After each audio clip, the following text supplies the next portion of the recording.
नमस्कार मित्रांनो, आजचा आपला टॉपिक आहे सिग्निफिकन्स ऑफ द फर्टिलायझेशन. मागच्या तासाला आपण फर्टिलायझेशन आणि फर्टिलायझेशनची ज्या स्टेप्स आहेत त्या स्टडी केल्या होत्या. आजच्या तासाला आपल्याला फर्टिलायझेशनची सिग्निफिकन्स काय हे स्टडी करायची. दोन मार्क्ससाठी फक्त विचारलं जातं. बऱ्याच वेळेला विचारलं गेलं बघा, थिअरीमध्ये काय विचारलं जाईल कुठून याचा काहीच नियम नाही. त्यामुळे आपल्याला एक ओव्हरऑल आयडिया असली पाहिजे. Each point carries 1/2 mark. त्यामुळे आपल्याला 2 मार्कला विचारलं तर कमीत कमी 4 मुद्दे आपल्याला लिहिता आले पाहिजे. इन शॉर्ट, एकदम शॉर्टमध्ये सिग्निफिकन्स आपण स्टडी करणार आहोत.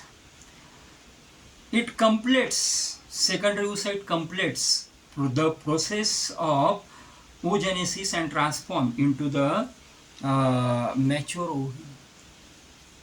सेकंडरी oocyte जो आहे तो मॅच्युअर ओव्ह्यूममध्ये काय होतो, फर्टिलायझेशनच्या प्रोसेसमध्ये secondary oocyte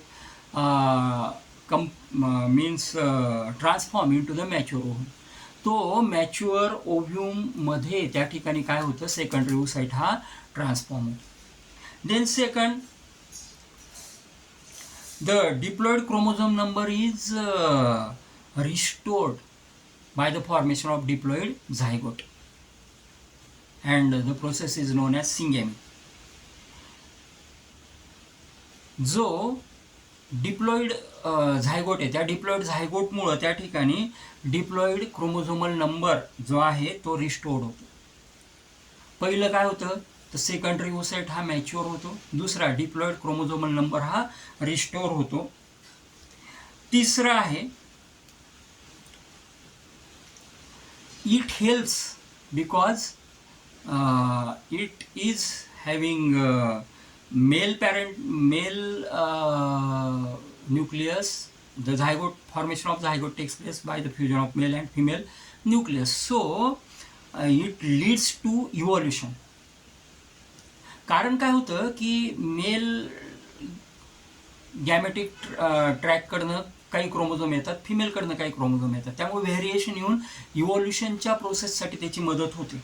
it become significant for the process of evolution. इव्हॉल्युशनच्या प्रोसेससाठी अतिशय महत्त्वाचं ते ठरतं.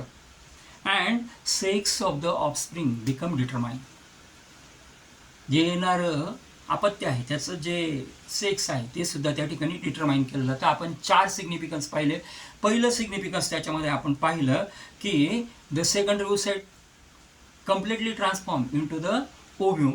दुसरं आपण बघितलं क्रोमोझोमल नंबर रिस्टोर्ड होतो. तिसरं आपण जे बघितलं त्याच्यामध्ये मेल आणि फिमेलचं फ्युजन होतं, वेगवेगळे क्रोमोझोम्स येतात, त्यामुळे इट लीड्स टू इव्हॉल्युशन. आणि चौथं जे आहे the sex of the child offspring become determine. ऑफस्प्रिंगचं जे सेक्स आहे त्याचं डिटर्मिनेशन त्या ठिकाणी होतं. Thanks to all of you.